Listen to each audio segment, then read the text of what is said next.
Good evening and welcome to our virtual event. We're here at the conclusion of our 32nd annual golf tournament. My name is Pam Cornforth and I have the honor to serve as the CEO of the Ronald McDonald House of Delaware. We're so grateful that you've joined us this evening. We have a special treat for you. Jim Nance is here from CBS Sports, and I hope you are enjoying the calling wine and the charcuterie boxes.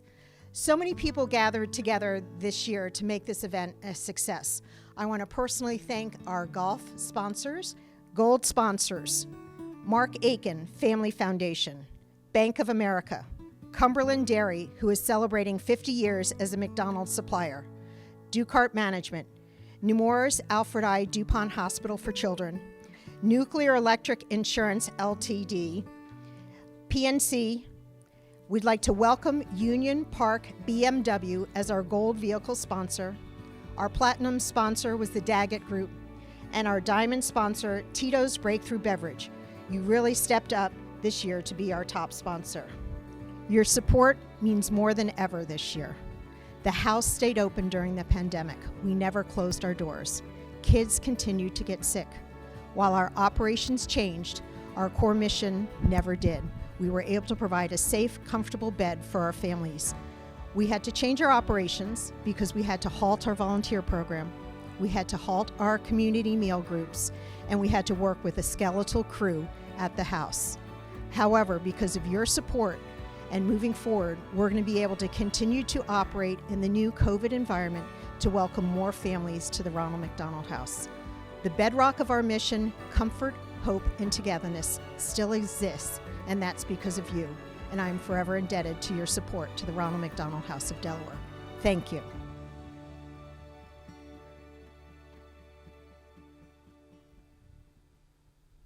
How are you? How is everyone? Thank you so much for being here, and quite frankly, thank you to Pam for her leadership. It is truly a remarkable time that we are living in right now, and quite frankly, with the leadership of Pam and every one of the staff at the Ronald McDonald House of Delaware, I don't know that we get where we are today.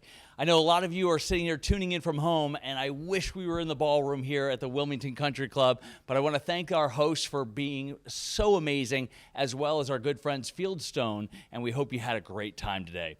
We wish we were together. We're going to hope that we're here together next year, but in the meantime, we are still going to have an event, and we're here, and I hope you've got a great glass of wine and ready to share an amazing evening together.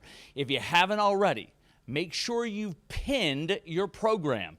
So if you're watching on your laptop, make sure that you are on the top right, you toggle down, you pin it. That makes sure that you see this as your feed throughout. If you're on an iPhone, if you're watching that remotely, you can just double tap it. It'll sit there and freeze up. You'll be ready to go. So before we bring in our very special guest, we're very excited about it because he's been here twice here at the Wilmington Country Club already in support of the house. I also want to remind you, make sure that you are perusing some of our great auction items. We have some amazing experiences as well as some travel and some golf-related opportunities as well. And later on, we're going to give each and every one of you an opportunity to support the many families that need our help here at the house. But before we get to that, I want to introduce a very good friend of the house, Mr. Jim Nance. And to do this, I wanted to bring in a very good friend and co-chair of this very amazing event each and every year, Mr. Joel Ducart, who has known Jim for over 20 years. Joel, bring it away. Thank you, Jeff. Good evening, ladies and gentlemen, and welcome to our 32nd annual golf tournament virtual event. Every year, we're lucky enough to have a special guest, and this year, it comes through the magic of technology. I've known this gentleman for over 20 years when I worked at CBS Sports, and it is my pleasure to introduce you to Jim Nance, a good friend. Jim, how are you this evening? Thank you. God bless you, and it's so good to see you, my friend. And you know, we've been pals for a long time. I love you, your mom and dad. You're just a special family. And, you know, everything in the world is different these days. We all know that. So these virtual events aren't nearly as much fun as being in that magnificent ballroom I've had the pleasure of being in a few times. But let's have some fun with it while we can, and let's keep raising some money for. Honestly, the Ronald McDonald House is one of my favorite charities, and does for families. It's extraordinary work. And Joel, you're to be so commended, and everybody that's supporting this tonight. I mean, you're making differences. It has, it just has this unique way of bringing people together, unlike any other sport, and it has such a big heart around the game. And I know how much people had a great time today playing golf, but Joel, let's fire away. I'm going to quit rambling on and leave it up to you to lead me in the right path. You got it, Jim. Keep in mind I'm in production, not talent, so go easy on me. So I mentioned it's our 32nd annual event, and I believe today is a very special day for you, celebrating 35 years at CBS Sports. Why don't you talk to me about that for a minute? Thank you for knowing that. It was September the 14th, 1985, and I was 26 years old, roughly, 4 years removed from college, and I hosted the CBS College Football Studio Show. And, they entrusted for some inexplicable reason, they entrusted a 26-year-old kid to be put in that chair that had previously been occupied by Brent Musburger. And, that launched it. It was a day that I'll never forget because I've never been so nervous in my life as I was on the air for the first time. And it's been such a blur. I've had 35 years of broadcasting Final Fours and the Masters tournaments, 7 Super Bowls, a lot of Olympics, and many other things in between. Really hundreds and hundreds and hundreds of golf events.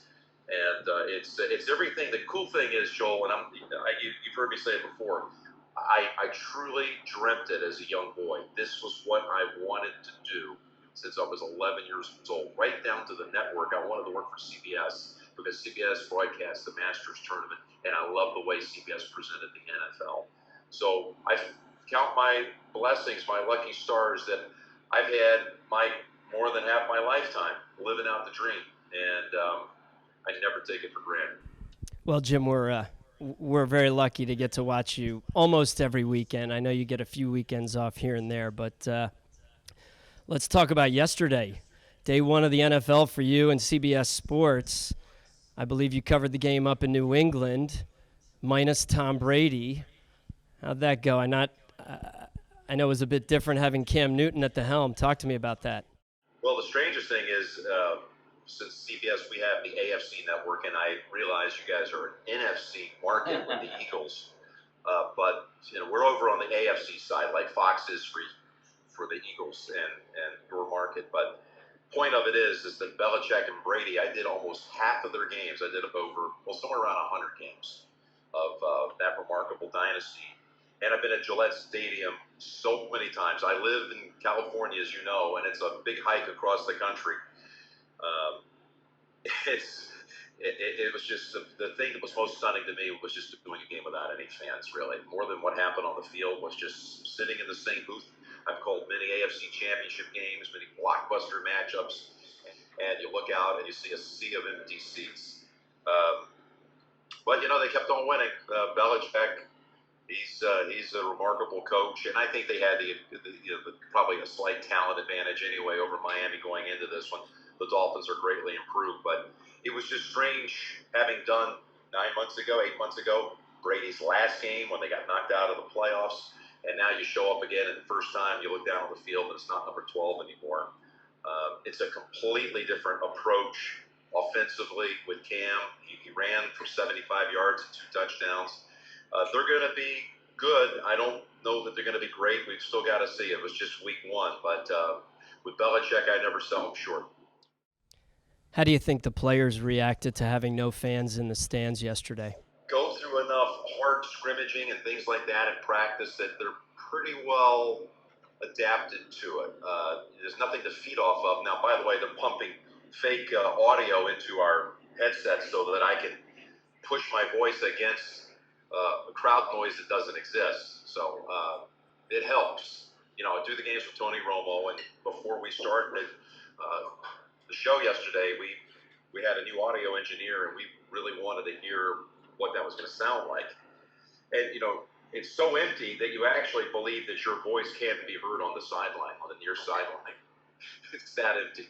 But we kept asking him, bring it up, bring it up, bring it up, so that you had this constant hum, this energy in your headset, so that your voice can be pitched. You don't want to have a flat delivery in a game like that. This is not a golf tournament. This is a football game.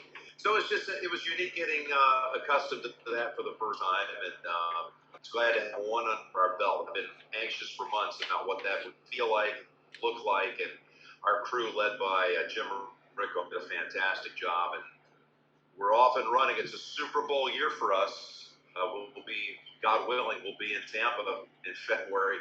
That sounds like, so far away, but hopefully between now and the Super Bowl season marches on, more than anything, as we all hope and pray, there's going to be a vaccine, and the world will be in a far different place. But at the Eagles, by the way, in a few weeks, I know you guys are down in the dumps about the below in that game. You just referenced the Super Bowl, but obviously there's a lot to happen between now and then in your other world of golf, starting this week at a place I'm pretty sure you're familiar with up in New York, Wingfoot. Let's transition to golf for a minute here. What do you think about the week? And if you would, answer what it was like to call the tournaments this summer through COVID, and being at golf tournaments without fans, similar, preparing differently, and how the players prepared with no fans. Talk me through that, and then let's talk about the U.S. Open. Go into these markets, and you're having dinner with friends or family that might be in the area. There's a social side to it where you get your information from the players. I'm in the locker room before rounds. I'm seeing a lot of players after the round. I'm on the driving range as we're warming up. We were not allowed, because of the bubbles and the protocols, I was not allowed to be in the clubhouse, on the putting green, on the driving. I was not allowed anywhere close to the players. They had their own separate bubble. Moreover, I wasn't even allowed to be in the company of my own teammates. So some of you know your former boss, Joel, Lance Barrow, and that whole production team. I was working the same shows. I was 200 yards away from the compound. I was never allowed to go there. I didn't see them the whole summer. And oddly enough, every once in a while you might bump into one of the ADs or PAs in an elevator at the hotel, but you weren't allowed to go out. We weren't allowed to even work out in our hotel fitness facility. So I went the whole summer, basically just hotel to the golf tower, and then back to the hotel, room service every night. So that's going to be my memory of it. I think our crew again did a fantastic job of normalizing it, making it look like there was something really happening there. Because when you were on the scene and you really looked out, it just looked like another day at a golf course. It didn't feel like it was a big golf tournament going on here, a World Golf Championship or a FedEx Cup event or the Memorial Tournament. There was no one there. So it was so strange and bizarre in that sense. But I got used to it. I never got used to honestly being on the road away from my family and not being able to do anything other than be between two places, the tower or the hotel room. Of course, we have, I know you're probably going to segue to this, but we have the Masters coming up November the 12th through the 15th, and that's going to be a similar thing for us this year. No fans are going to be there. I say similar to what we had this summer, not just this year, the whole summer tour.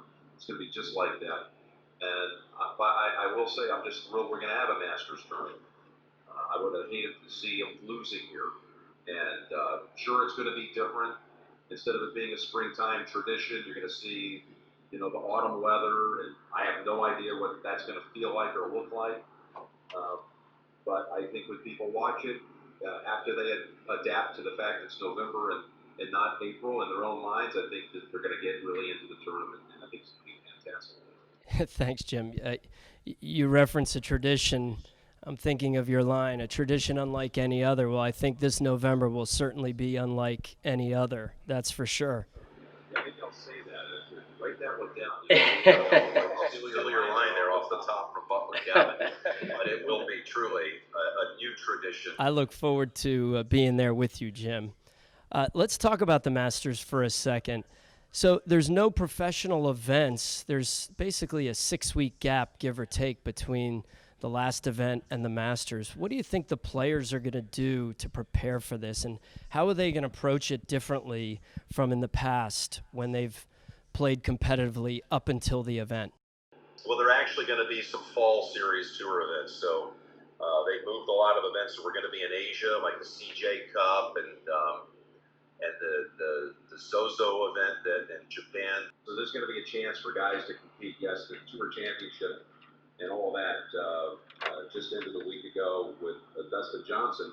But, you know, they played this weekend with the Safeway Open, which Stewart Cink came out of nowhere and won yesterday. But, look, it changes for them.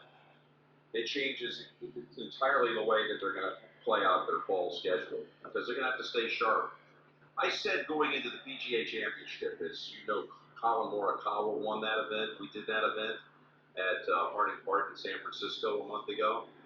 That this is going to be the most exciting and perhaps the most important 11-month stretch in the history of the game. Now that sounds like hyperbole, but if you went from the PGA in August until the Open Championship at Royal St. George's next July, that's 11 months. In 11 months, we're going to have 7 major titles decided. It's never been that way in the history of the game. Now, we just would have gone from last year's Open Championship, won by Shane Lowry, to Harding Park with 13 months, not a single major play because of COVID. None in 13 months. Then now suddenly you're going to have 7 in 11 months.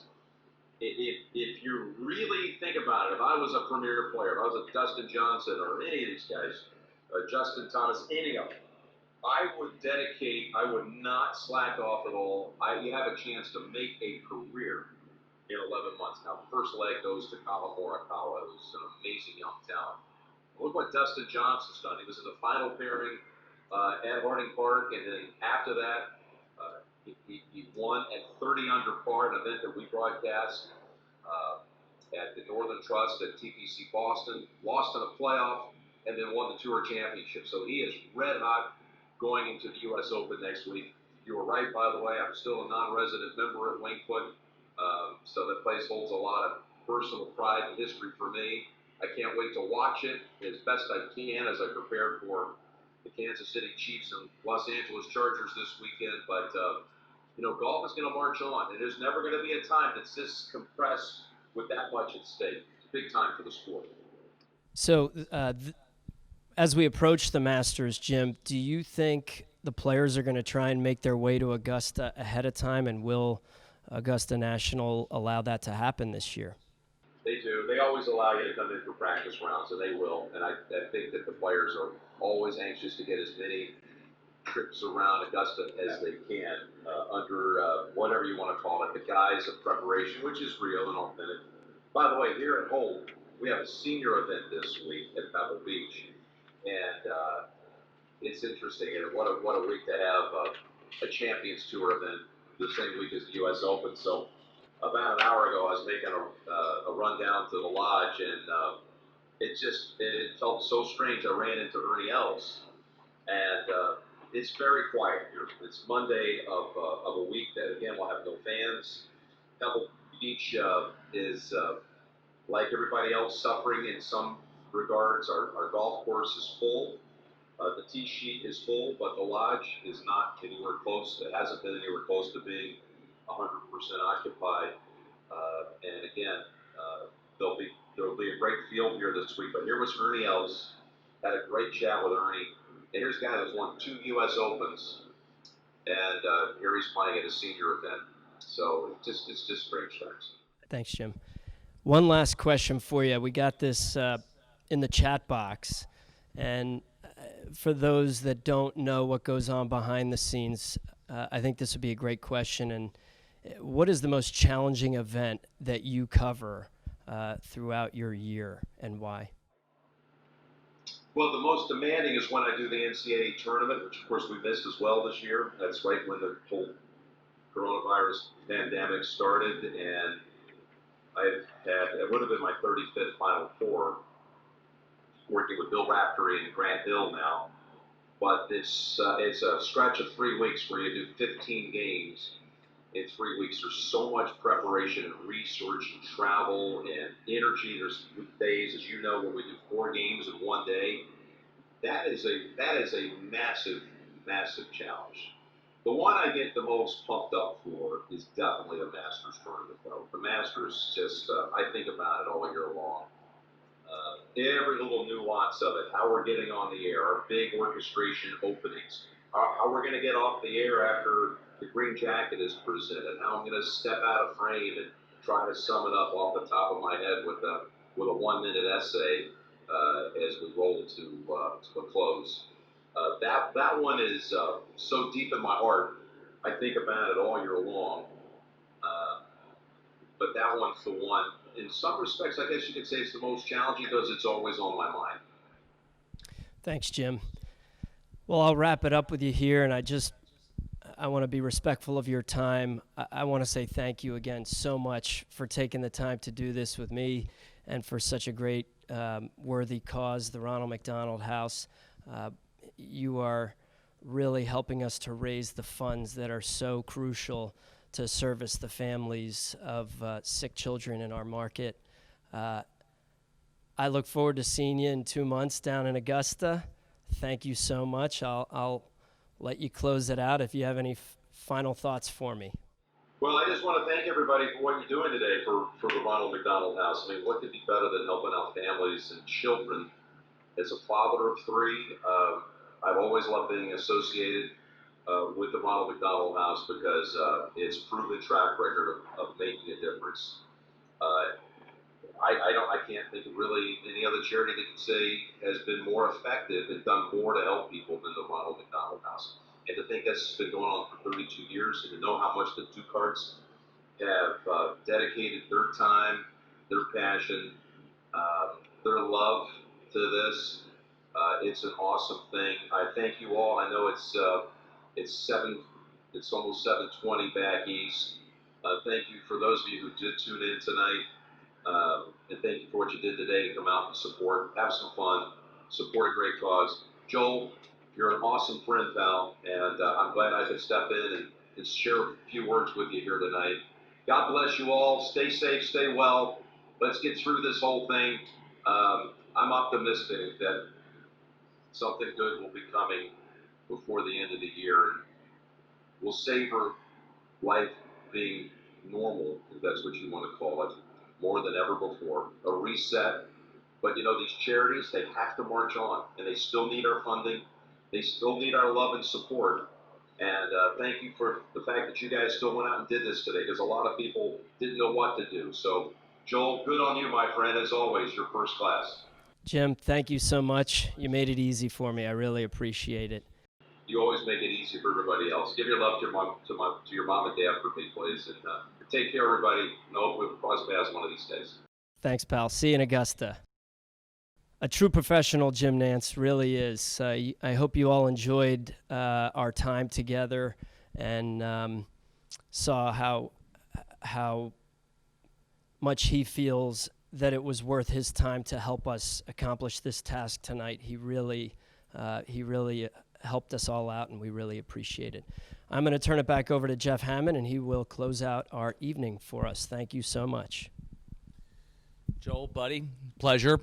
The guy carded 3 birdies and an eagle today, just so we're clear.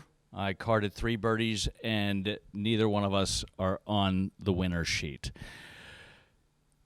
I'm a little sad, but we're going to be having tears of happiness because I want to thank Jim Nance once again, and I know that many of you are also sharing your charcuterie, and we also hope that you're enjoying a bottle of The Calling that we sent out with you as well, which is Jim Nance's Vineyard, which is always a great reminder of his support of the house as well. So, without further ado, one of the things that I want to make sure that you guys do before you log off and you go to your Netflix is make sure that we're also providing the resources we need to support our families here in and day out. And I'd like to introduce you to a very special family, Evelyn Witchey and her family, and this is their story. Evelyn is a mystery. She's spunky. She is spontaneous. She is a completely crazy girl. I think I'm pretty cute. And I'm pretty nice, and I make a lot of friends by just looking at them. And this one psychologist dude, he said I'm at my 12th grade reading level, and I'm like, what? OI is real limb disease where they break easily. Evelyn is a spontaneous mutation where my husband and I carry this one gene. It's 1 in 50,000 people get OI. Oh, there's pros and cons. I mean, she's the happiest kid. And even when she breaks, she's just another break. And then there's all the surgeries. But she's happy. That's all that matters. She's happy. I pretty much like everything about this place. We have activities and all sorts of things. It's like a house filled with lots of families. Your donations goes towards support services, a hot meal, and a warm bed. It means I don't have to worry about making dinner that night. I don't have to worry about finding a place to stay. It means I don't have to worry about if I'm having problems with my car, don't have gas, I'll still have a way to get to my child in the hospital. It's important to support the house because, well, there's kids, first off, and it helps kids, and it helps the house, too. So, do that.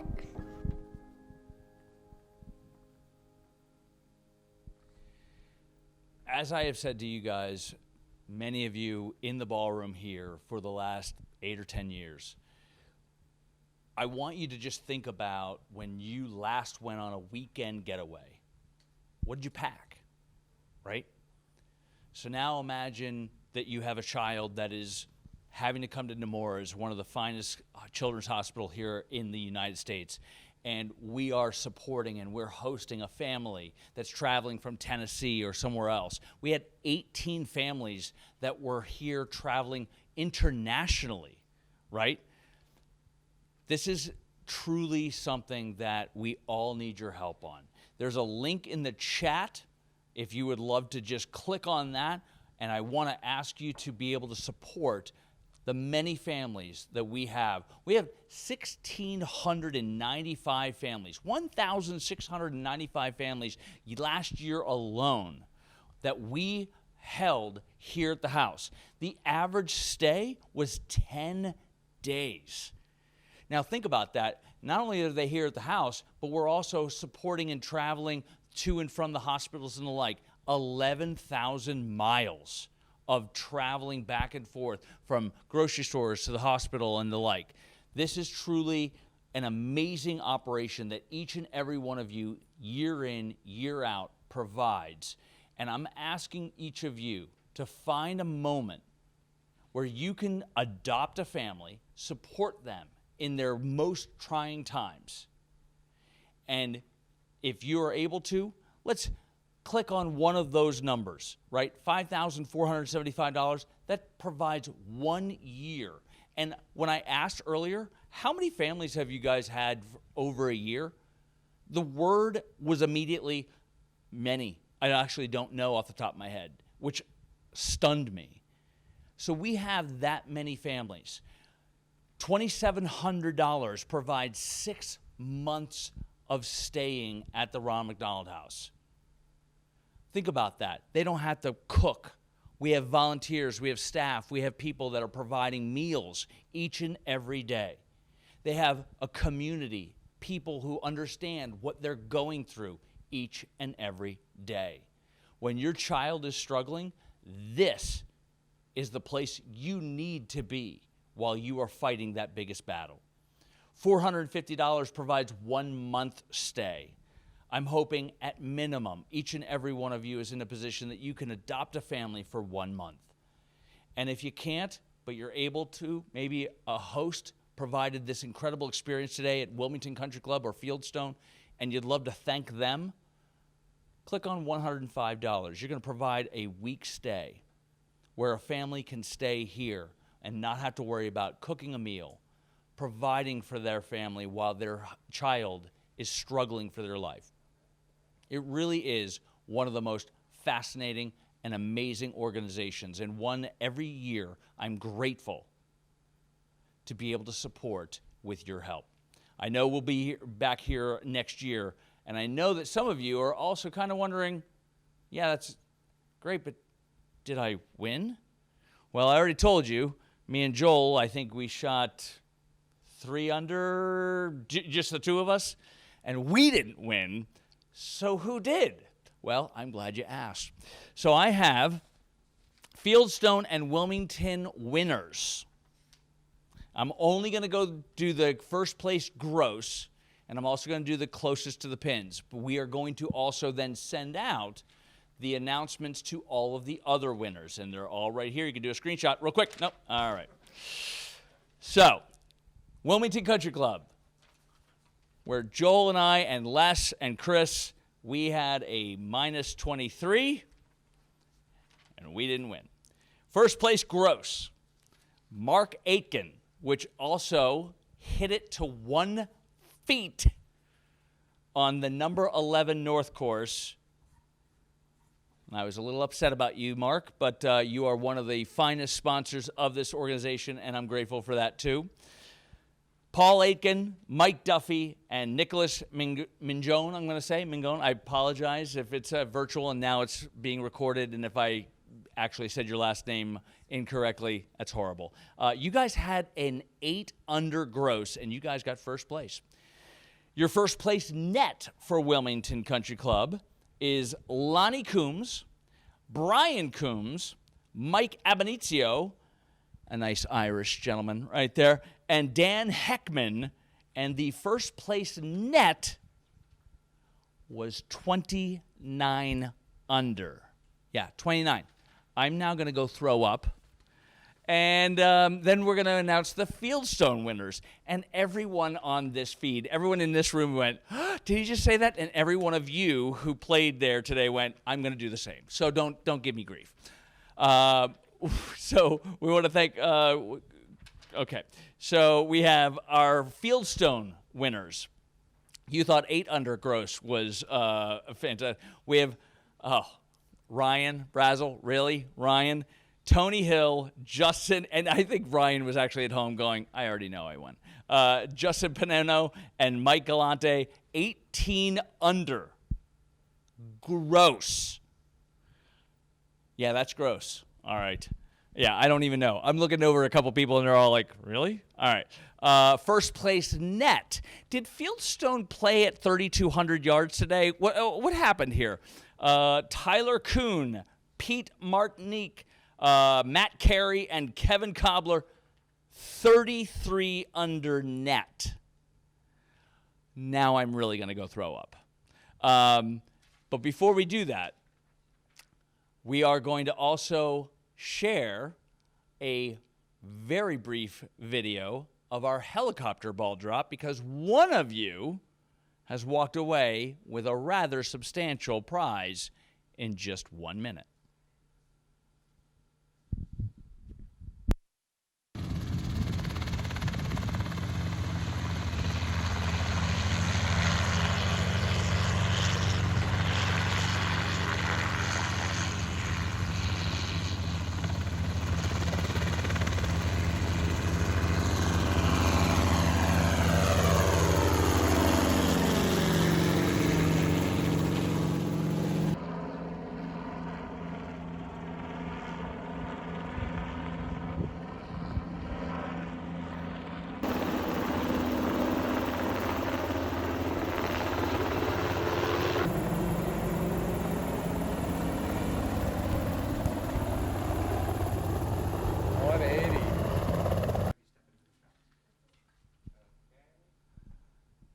All right, that is ball 180 that won the helicopter ball drop here for the Ronald McDonald House.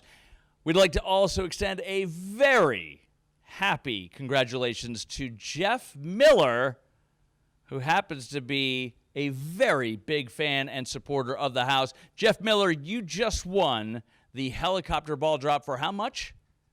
$7,500. And no word yet, but I think he's actually going to donate a lot of it back to the house because that's how he rolls. He's just a giver. We appreciate that, Jeff. And before we let you guys go, we hope that you are enjoying the gifts that we sent you back with from Fieldstone and Wilmington Country Club. I want to bring in our great friend and our leader here, Pam Cornforth. Thank you so much for this great day. Take it away. Thank you, Jeff. Thank you, everyone, for watching our virtual event. We really couldn't do it without you. We really appreciate your support. We hope to see you next year in person in September, so watch your dates. But again, thank you from the bottom of my heart for all of your support. It'll certainly help us during this very challenging year.